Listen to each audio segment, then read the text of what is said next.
एक बार फिर आपका स्वागत है, अभिनंदन है आपके अपने YouTube channel Aryan institute Allahabad में। दोस्तों, जैसा कि आपके सामने लिखा गया है, डीएलएड प्रथम सेमेस्टर शिक्षण अधिगम का सिद्धांत। यहाँ आपके एजुकेशन द्वितीय पेपर होता है, ठीक ना। यहाँ आपका द्वितीय पेपर होता है और इसी के परिप्रेक्ष्य में मैं आज आपको बताने वाला हूँ। सबसे पहले यह जान लीजिए, इसके सिलेबस पर मैं डिस्कशन आपसे करूँगा। सबसे पहले तो आप यह जान लीजिए, यह आपका 2 घंटे का पेपर होता है। 2 घंटे का पेपर होता है जिसमें आपका पूर्णांक होता है 50, ठीक ना। जिसमें आपका पूर्णांक 50 होता है और इस 50 नंबर में आपको जो है 25 नंबर पाने की सख्त जरूरत होती है। अन्यथा अगर आप 25 नंबर से कम पाते हैं तो आप फेल माने जाएंगे। अगर आप 24 भी पाते हैं तो फेल माने जाएंगे, ठीक ना। तो उम्मीद करते हैं कि आप ये सब समझ गए होंगे। 1 घंटे का पेपर होगा, 50 नंबर पूर्णांक होता है और 25 नंबर आपको पाने की जरूरत होती है। दोस्तों, यह सब बताने के बाद मैं चलता हूं अपने सिलेबस पर। सिलेबस आपको यहां दिख नहीं रहा होगा और अभी मैं तुरंत स्क्रीनशॉट यहां दे रहा हूं, आप तुरंत वहां से पढ़ते हुए मेरे साथ चलेंगे, ठीक ना। तो देखिए, और भी मैं आपको बताना चाहूंगा, मैं सारे सिलेबस पर आपके डिस्कशन करता हुआ धीरे धीरे चल रहा हूं। आपके कुछ चैप्टर जो है, मैंने साइंस का चैप्टर शुरू कर दिया है। प्रथम चैप्टर पर मैंने डिस्कशन किया है। उसके बाद आपके बाल विकास एवं शिक्षण अधिगम का सिद्धांत जो होगा, उस पे मैंने प्रथम चैप्टर का डिस्कशन मैंने कर दिया है। आज इसी क्रम में मैं चल रहा हूं शिक्षण अधिगम के सिद्धांत पर। चलिए, आपका इसमें पहला आपके सामने दिख रहा होगा, मेरे सामने रखा गया है। मैं यहां से नहीं देख पा रहा हूं तो मेरे सामने रखा गया है आपका मैटर, ठीक ना। देखिए, सबसे पहला जो आपका कक्षा शिक्षण होगा, आपके कक्षा शिक्षण के दौरान शिक्षण का अर्थ तथा उद्देश्य होता है, ठीक ना। शिक्षण का अर्थ क्या होता है और शिक्षण का उद्देश्य क्या होता है, हम आप पढ़ने जाते हैं। हमारे और आपके पढ़ने का उद्देश्य क्या होता है, उसी को आपको इसमें डिस्कशन करना है। इसके अंतर्गत क्या क्या आता है? इसके अंतर्गत आपका एक चैप्टर आता है संप्रेषण। संप्रेषण का तात्पर्य क्या होता है? संप्रेषण, देखिए मैं आपके सिलेबस का डिस्कशन कर रहा हूं, बहुत शॉर्ट में आपको डिस्कशन करते हुए चलूंगा। जब इसके अंदर का मैटर आपके सामने जाएगा तो वह विस्तृत रूप से होगा। खैर, आज के लिए मैं सिर्फ शॉर्ट आपको बताने का कोशिश कर रहा हूं।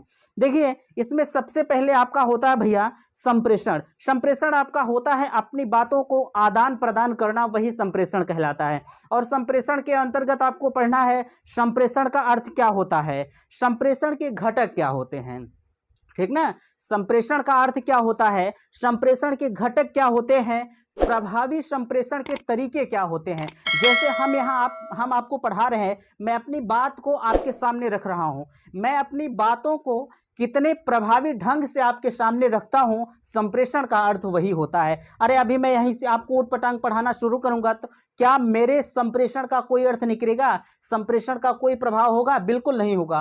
तो मेरे कहने का तात्पर्य यही है कि मैं अपने संप्रेषण के दौरान आपको कितना प्रभावित करता हूं, या कोई भी टीचर आपको अपने लेक्चर से कितना प्रभावित करता है, कहने का तात्पर्य वही है। और बात आती है आवश्यकता एवं महत्व। संप्रेषण की आवश्यकता क्यों होती है? संप्रेषण की आवश्यकता क्यों होती है आपके सामने दिख रहा होगा। और संप्रेषण की आवश्यकता के बाद संप्रेषण के प्रकार कितने होते हैं, संप्रेषण कम्युनिकेशन मीन संप्रेषण होता है, यह बात आप नोट कर लीजिएगा। यह तो आपका पहला चैप्टर था। अब हम आते हैं अगले चैप्टर पर। हमारा अगला चैप्टर होता है शिक्षण अधिगम के सिद्धांत, ठीक ना। शिक्षण, जैसे आप जो शिक्षण कर रहे हैं, शिक्षण अधिगम में कौन कौन से सिद्धांत कार्य करते हैं, उस पर आपको डिस्कशन करना है। अगर आपने बाल विकास एवं सीखने की प्रक्रिया को पढ़ा है तो आप उसी क्रम में, ये आपका सेकंड पार्ट होता है और उस सेकंड पार्ट में आपको उसी का अलग, थोड़ा सा अलग होता है। बाकी आपका एजुकेशन फर्स्ट और सेकंड वही चीज होता है, ठीक ना। तो चलिए, शिक्षण अधिगम के सिद्धांत में आपको पहला चैप्टर पढ़ना है कर के सीखने का सिद्धांत, ठीक ना। कर के सीखने का सिद्धांत क्या होता है? अरे जब आप किसी, एक छोटा सा बालक होता है और वह बालक जब किसी कार्य को स्वयं करके सीखता है तो वह सीखने का जो उसका तजुर्बा होता है उसके माइंड में फीड होता चला जाता है। तो मेरे कहने का तात्पर्य यही है, करके सीखने का सिद्धांत एक होता है और उसी के क्रम में रुचि का सिद्धांत होता है। फिर अगला देखिए, आपको सिर्फ मैं बताते चल रहा हूं भैया, जब आपको मैं पढ़ाऊंगा ना तो आपको यह लगेगा कि अब मुझे कहीं और पढ़ने की जरूरत नहीं है। ठीक ना, आप मेरी बातों से समझ भी रहे होंगे, आप प्रीवियस लेक्चर में समझ गए होंगे कि मैं कैसा पढ़ाऊंगा, कैसे क्या करूंगा, सारी बातों को आप समझ गए होंगे। अगर आपको उसमें भी कंफ्यूजन है तो आप कमेंट करिएगा। मेरी कोशिश यही रहेगी कि मैं आपके कमेंट का जो भी समाधान हो सके, सोल्यूशन हो सके, आपके सामने प्रोवाइड करूं। देखिए, बात आती है कि रुचि का सिद्धांत, फिर उसके बाद अगले क्रम में आता है आपका रुचि के सिद्धांत के बाद आता है जो है वैयक्तिक भिन्नता। उसके पहले नियोजन का सिद्धांत है, फिर अगला है आपका वैयक्तिक भिन्नता का सिद्धांत। वैयक्तिक भिन्नता का सिद्धांत, कुछ बालक होते हैं उसमें वैयक्तिक भिन्नता कैसी पाई जाती है, उसके सिद्धांत पर आपको डिस्कशन करना है। आपका सिलेबस थोड़ा सा बड़ा है, मैं खैर जल्दी जल्दी बताते हुए आपको चल रहा हूं, जब इसके अंदर की बातें आएंगी तो आगे देखा जाएगा। ठीक ना, वैयक्तिक भिन्नता का सिद्धांत हो गया, लोकतंत्रीय व्यवहार का सिद्धांत, जीवन से संबंध स्थापित करने का सिद्धांत। ठीक ना, अगला आपका है आवृत्ति का सिद्धांत, विभाजन का सिद्धांत, इसे हम लिख सकते हैं आप लघु सोपानों का सिद्धांत। ठीक ना, और आता है आपका प्रेरणा का सिद्धांत, प्रेरणा का सिद्धांत, इसी क्रम में निश्चित उद्देश्य का सिद्धांत, चयन का सिद्धांत, और लास्ट में इस चैप्टर का आपका है निर्माण एवं मनोरंजन का सिद्धांत। उम्मीद करते हैं कि आप सारी बातों को समझ रहे होंगे। इसमें कुछ चैप्टर हैं जिसके बारे में आप नहीं समझ रहे होंगे, अर्थ नहीं समझ रहे होंगे। खैर मेरे दोस्त, आप इसके चक्कर में मत रहिएगा कि मैं नहीं समझ रहा हूं, आप सब कुछ समझेंगे, ये मैं आपको गारंटी देता हूं। मैं ऐसा क्यों कह रहा हूं यार, जब मैं पढ़ाऊंगा ना तो सारी बातें आपको क्लियर होते चली जाएंगी, यह गारंटी है मेरी। ठीक ना, अगला क्या है आपका शिक्षण के सूत्र। यह आपके जितने भी, जब आप टेट, सीटेट और सुपर टेट देने जाएंगे भैया ना, तो आपको 100% आपको इससे प्रश्न फंसेगा।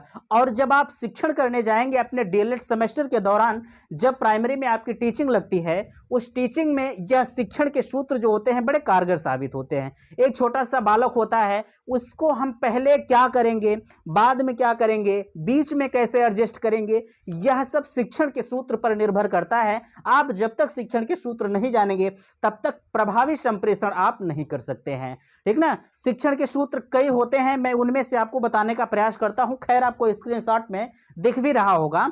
देखिए, बात है शिक्षण के अधिगम का सूत्र में पहला है, शिक्षण के सूत्र में सरल से जटिल की ओर। एक छोटा सा बालक होगा, जब उसे आप किसी चीज को सिखाने जाएंगे तो पहले सरल चीज देंगे, उसके बाद उसको धीरे धीरे जटिलता की तरफ लेके जाएंगे, तब आपका प्रभावी संप्रेषण कारगर होगा। अगला है स्थूल से सूक्ष्म की ओर, इसी क्रम में अनिश्चित से निश्चित की ओर। ठीक ना, अनिश्चित से निश्चित की ओर। अरे पहले आप निश्चित की तरफ थोड़ी जाएंगे बच्चे को लेकर, पहले आप अनिश्चित की तरफ जाएंगे, उसके बाद निश्चित की ओर धीरे धीरे चढ़ते हुए चले जाएंगे।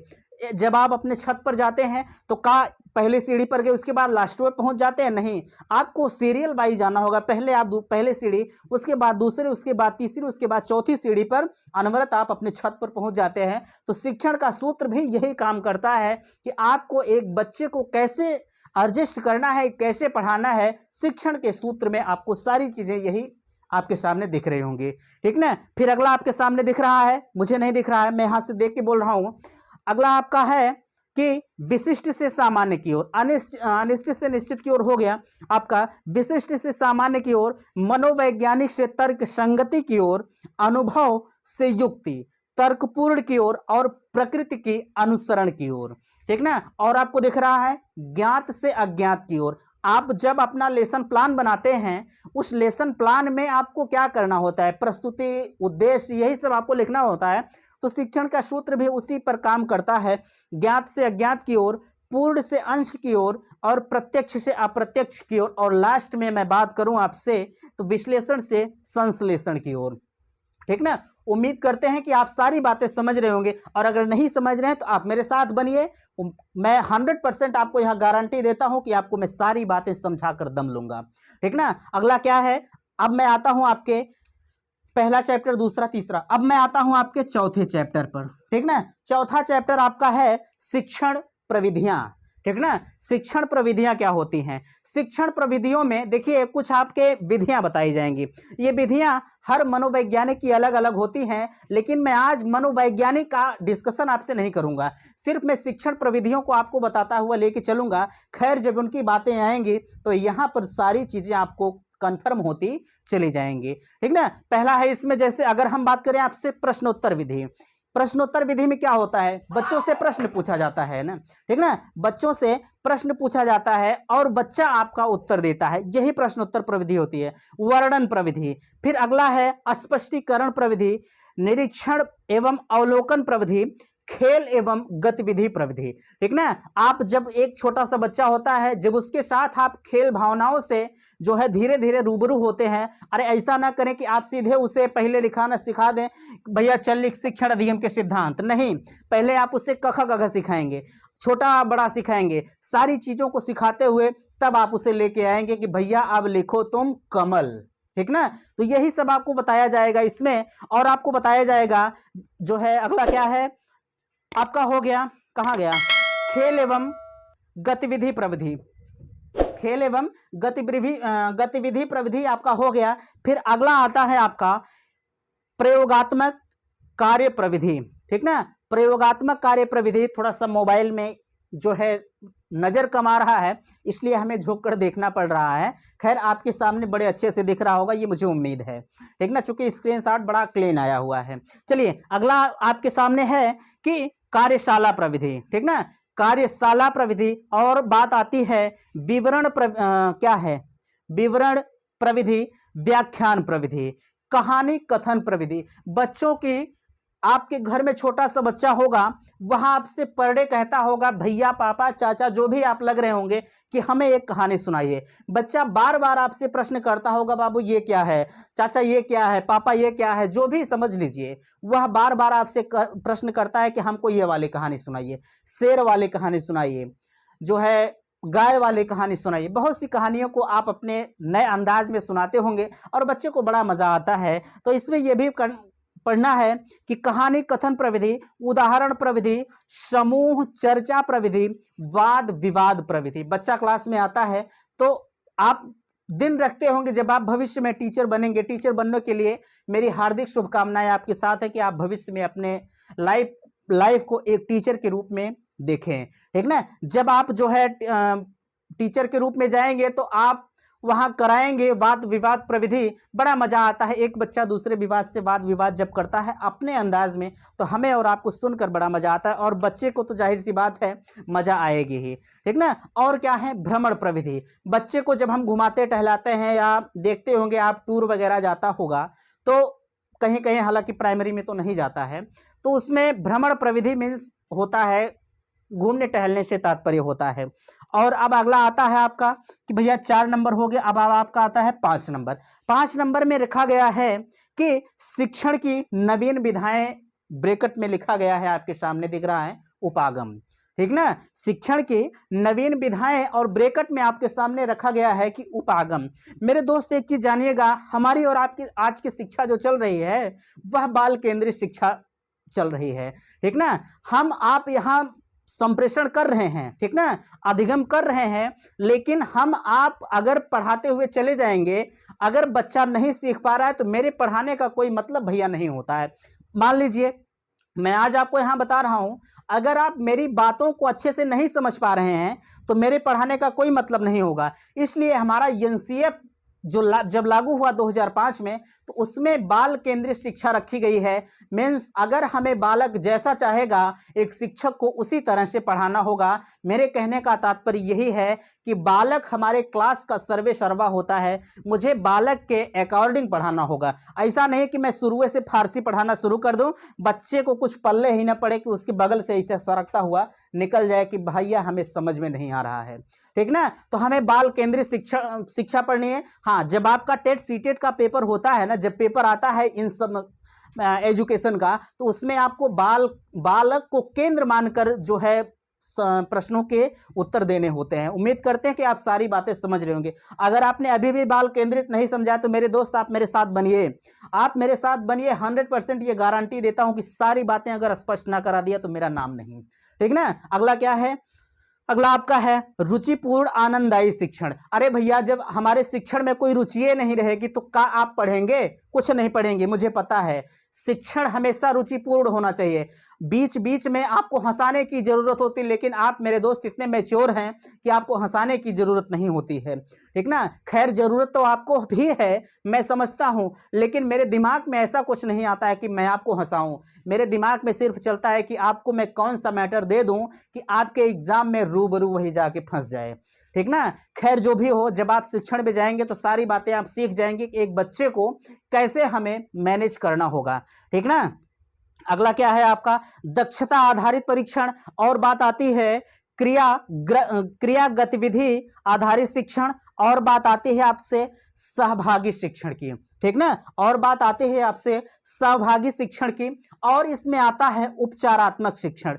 उपचारात्मक शिक्षण क्या होता है, जब कोई बच्चा होता है उसे उसके शिक्षण के दौरान अगर कुछ मामला फंसा हुआ है तो आप कैसे उस बच्चे का उपचार करते हैं। जैसे सपोज दैट कि मैं बात करूं, आपने एबीसीडी दे दिया लिखने के लिए, बच्चा नहीं लिख पा रहा है, आप उसे कैसे एडजस्ट करेंगे कि बाबू ऐसे लिखो, इस तरह लिखो, आपको समझ में आएगा। यही उसका जब बच्चा सीख जाता है तो आपका यही उपचारात्मक शिक्षण होता है, ठीक ना। अगला है बहुकक्षा, क्या लिखा है, बहुकक्षा बहुस्तरीय शिक्षण, ठीक ना। कक्षा एवं बहुस्तरीय शिक्षण, यह आपका लास्ट था 5 नंबर का। और अब हम बात करते हैं आपसे 6 नंबर पे। आपके सारे स्क्रीनशॉट में बहुत अच्छे से सामने नजर आ रहा होगा, आप मुझसे अच्छा देख पा रहे हैं, मुझे पता है, ठीक ना। खैर जो भी है मैं बोलता भी चल रहा हूं, ऐसा नहीं है कि मैं बोल नहीं रहा हूं। अगला क्या है आपका, सूक्ष्म शिक्षण एवं शिक्षण के आधारभूत कौशल, ठीक ना। यह 6 नंबर का चैप्टर है आपका, सूक्ष्म शिक्षण एवं शिक्षण के आधारभूत कौशल। इसमें पहला है सूक्ष्म शिक्षण।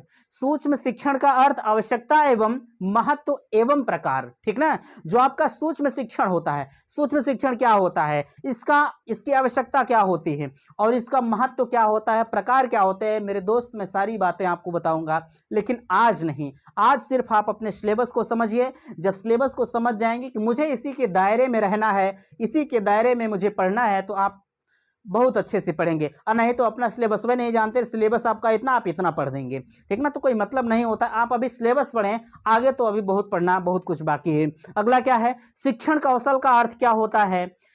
शिक्षण कौशल के बाद आता है आपका, उसमें आपको दिख रहा होगा, यहाँ शिक्षण कौशल दिख रहा होगा, यहाँ प्रस्तावना कौशल दिख रहा होगा। आप जो भी पढ़ना चाहें पहले पढ़ सकते हैं, लेकिन अब मैं आपको सीरियल वाइज पढ़ाता हुआ लेके चलूंगा।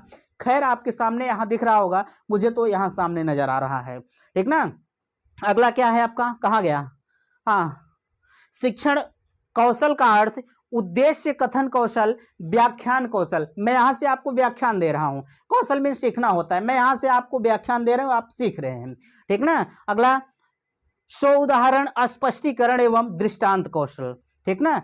अगला क्या है आपका, छात्र सहभागिता कौशल, ठीक ना, छात्र सहभागिता कौशल। और आता है आपका जो है पुनर्बलन कौशल, पुनरावृत्ति कौशल। और आता है आपका शिक्षण में एक से अधिक कौशलों एवं गतिविधि का समावेश। और इसमें आता है आपका प्रस्तावना, पाठ प्रस्तावना कौशल, प्रश्न कौशल और उद्दीपन परिवर्तन कौशल, श्यामपट्ट लेखन कौशल। मैं यहाँ श्यामपट्ट पर लिख रहा हूँ, मेरा लिखने का कौशल कैसा है यह आपके सामने नजर आ रहा है। आज क्या, इसके पहले भी आप जान गए होंगे कि मैं लिखता पढ़ता कैसे हूँ, क्या करता हूँ, सारी बातें आपको स्पष्ट हो गई होंगी। अब इसके आगे आपका आता है 6 नंबर हो गया, अब आता है 7 नंबर। दोस्तों 7 नंबर पे अपेक्षित अधिगम स्तर होता है। यह जैसे जैसे मैं नीचे जा रहा हूँ थोड़ा सा आपके लिए इंपॉर्टेंट कम बनता जा रहा है। शुरू के 4-5 चैप्टर आपके रीड होते हैं, वही चीज अगर आपको तैयार हो गई तो पूरा शिक्षण अधिगम आपका अच्छे से तैयार हो गया, ठीक ना। और उम्मीद, देखिए अगला क्या है, 7 नंबर। 7 नंबर पे आपका आता है, देखिए 7 नंबर पर आपका है अपेक्षित अधिगम स्तर। इसमें पहला चैप्टर आता है संकल्पना क्या होती है। देखिए संकल्पना क्या होती है, संकल्पना के बाद आता है अधिगम स्तर की संप्राप्ति में अधिगम अनुभवों का संयोजन, ठीक ना। उम्मीद करते हैं ये आप समझ रहे होंगे, सारी बातें आपको स्पष्ट हो रही होंगी, आप इधर स्क्रीनशॉट के तौर पर देख भी रहे होंगे, ठीक ना। अगला क्या है आपका, यहां देखेंगे, कहां गया, अपेक्षित अधिगम प्रतिफल का अपेक्षित अधिगम प्रतिफल का अधिगम का पुनर्बलन एवं महत्व, थोड़ा सा इसमें साफ कम नजर आ रहा है, खैर कोई बात नहीं, आपको स्क्रीनशॉट यहां से अच्छे से दिख रहा होगा, इसके चक्कर में आप मत रहिएगा। मैं जो बोल रहा हूं, जो यहां लिखा गया है मेरे दोस्त, मैं वही बोल रहा हूं, ठीक ना। बस हाँ, किसी किसी का मैं थोड़ा सा डिफाइन करता हुआ चल रहा हूं ताकि आपको पढ़ने में मजा आए, आप अर्थ भी कुछ समझ पाए। अगला आपका क्या नजर आता है, आपके सामने दिख रहा होगा शिक्षण अधिगम सामग्री। इसके आगे आपका 8 नंबर होगा, यहां आप लिख लीजिएगा 8 नंबर। 8 नंबर आता है शिक्षण अधिगम सामग्री। हे भैया, शिक्षण अधिगम सामग्री क्या होती है? यह मेरी जो दिख रही है बोर्ड, आपको मेरा बोर्ड दिख रहा है, मेरा मार्कर दिख रहा है, मेरी किताब यहां दिख रही है, यह सब होती है शिक्षण अधिगम की सामग्री होती है। और इसके प्रकार क्या होते हैं, पहले आप यहां देखेंगे शिक्षण अधिगम का अर्थ क्या होता है, इसको आप समझेंगे। इसकी आवश्यकता एवं महत्व क्या होती है, शिक्षण अधिगम की आवश्यकता क्या होती है और महत्व क्या होता है।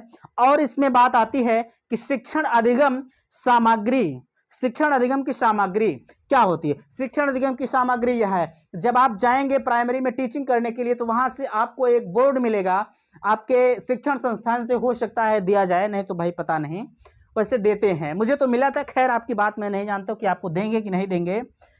अगला क्या है आपका, शिक्षण अधिगम की सामग्री के प्रकार एवं वर्गीकरण। उत्तम शिक्षण, अगला आता है उत्तम शिक्षण अधिगम सामग्री की विशेषता। आप अपने शिक्षण के दौरान किस प्रकार का शिक्षण करते हैं, उम्मीद है कि सारी बातें आप समझ रहे होंगे। अगला आता है आपका शिक्षण अधिगम सामग्री के प्रकार। भैया आपने अभी ऊपर भी देखा, शिक्षण अधिगम सामग्री आपने पढ़ा, अब इसके सामग्री के प्रकार क्या क्या हो सकते हैं। यार इतने चैप्टर हैं, ये जान लीजिए, आपका ये 9वां चैप्टर है हमें लग रहा है। उम्मीद करते हैं कि आपको सारी बातें अच्छे से समझ में आ रही होंगी, आप स्क्रीनशॉट के तौर पर देख भी रहे होंगे। चलिए अगला आता है आपका इंद्रिय जनित अधिगम कराने हेतु विभिन्न प्रकार, विभिन्न पदार्थ, वस्तुएं, क्रियाएं तथा स्पर्श, सूंघना, चखना, ठीक ना। इसका मतलब यह है इंद्रिय जनित अधिगम मीन्स आप देख कर अनुभव कराइए बच्चों को, आप देखकर जो भी है उनको, ऐसा नहीं है कि आप बिना देखे ओरल बोलते हुए चले जाएं। हमें तो यहाँ दिख रहा है, खैर आपको भी दिख रहा होगा, अभी मैं ना यहाँ स्क्रीनशॉट लगाऊं सिर्फ बोलता जाऊं तो यह हमारा इंद्रिय जनित अधिगम नहीं होगा, ठीक ना। स्पर्श, बच्चे को जैसे आप बताए, अगर भैया ये मार्कर है, जब तक बच्चे को यह मार्कर नहीं देंगे तो कहाँ मार्कर वो जान जाएगा, नहीं जान पाएगा, तो उसको आप स्पर्श करके बताइए, ठीक ना। यही सब इसमें करना है। दृश्य सामग्री, क्या आप बताएं यह आपको दिख रहा है कि नहीं दिख रहा, तो अगर यह चीज आपको दिख रहा है तो यह आपकी दृश्य सामग्री है। रेडियो आपका होता है, रेडियो में दिखता नहीं है, वह कौन सी सामग्री है बताएं। अगर रेडियो नहीं दिखता है, या मेरा क्वेश्चन है आपसे कि आप श्रव्य दृश्य सामग्री होता है जिसमें आप सुन सकते हैं, वह श्रव्य सामग्री होता है, और श्रव्य दृश्य सामग्री जिसमें आप सुन सकते हैं और देख भी सकते हैं, वह आपका मोबाइल फोन है। आप मोबाइल फोन में देख भी सकते हैं और सुन भी सकते हैं, और आपका जो रेडियो होता है उसमें सिर्फ आप सुन सकते हैं, वह आपके श्रव्य सामग्री के अंतर्गत आता है, ठीक ना। इसमें क्या रखा गया है, देखिए इसमें भैया देखिए यहाँ दृश्य सामग्री रखी गई है। अरे यार, दृश्य सामग्री के बारे में आप बिल्कुल जानते हैं, सबके पास मोबाइल फोन होगा, कोई ऐसा नहीं होगा कि जिसके पास मोबाइल नहीं होगा, वह आपका श्रव्य दृश्य सामग्री दोनों के अंतर्गत आता है, ठीक ना। अगला क्या है, प्रशिक्षु एवं बच्चों द्वारा निर्मित सामग्री। प्रशिक्षु एवं बच्चों द्वारा निर्मित सामग्री, बाजार से क्रय सामग्री। फिर अगला है विभाग द्वारा प्रदत्त सामग्री, ऑपरेशन ब्लैक बोर्ड, OBB जिसे हम कहते हैं, ऑपरेशन ब्लैक बोर्ड होता है, ठीक ना। किट होता है, गणित किट होता है, गणित किट में यही डेस्टर वगैरह दिया जाता है। और विज्ञान किट होता है, पाठ्य पुस्तकें, प्रशिक्षण साहित्य, अनुपूरक अध्ययन सामग्री, शिक्षण संदर्शिका इत्यादि, सारी चीजें आप समझ रहे हैं। अगला क्या है, प्रकृति से प्राप्त वस्तुएं। मैंने आपको कल साइंस में पढ़ाया हुआ था, थोड़ा सा आप साइंस के ऊपर चलिए।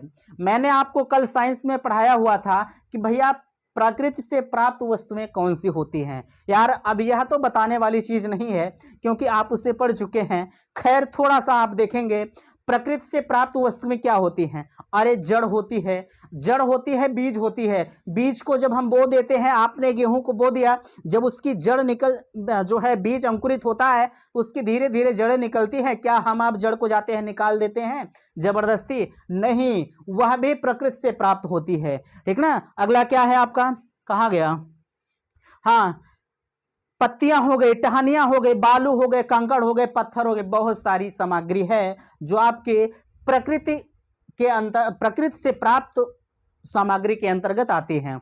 अगला क्या है? अगला भैया है आपका श्रव्य सामग्री। मैंने अभी आपसे कहा कि श्रव्य सामग्री क्या होती है। आपने फोन में किस, जरा सा आप ध्यान दीजिएगा, जब आपका रेडियो होता है आप रेडियो को सुनते थे, अब सबके हाथ में मोबाइल हो गई। नहीं तो पहले का जमाना ऐसा था कि किसी के हाथ में मोबाइल नहीं थे, सब रेडियो के माध्यम से न्यूज वगैरह सुनते थे, ठीक ना। लेकिन अब तो हो गई, अब आप देख भी रहे हैं, सुन भी रहे हैं, सारी प्रक्रिया आप एकदम फेस टू फेस कर भी रहे हैं। तो यहाँ देखिए श्रव्य सामग्री के अंतर्गत टेप रिकॉर्डर। टेप रिकॉर्डर में आप सिर्फ सुन सकते हैं, देख नहीं सकते। अगला क्या है आपका?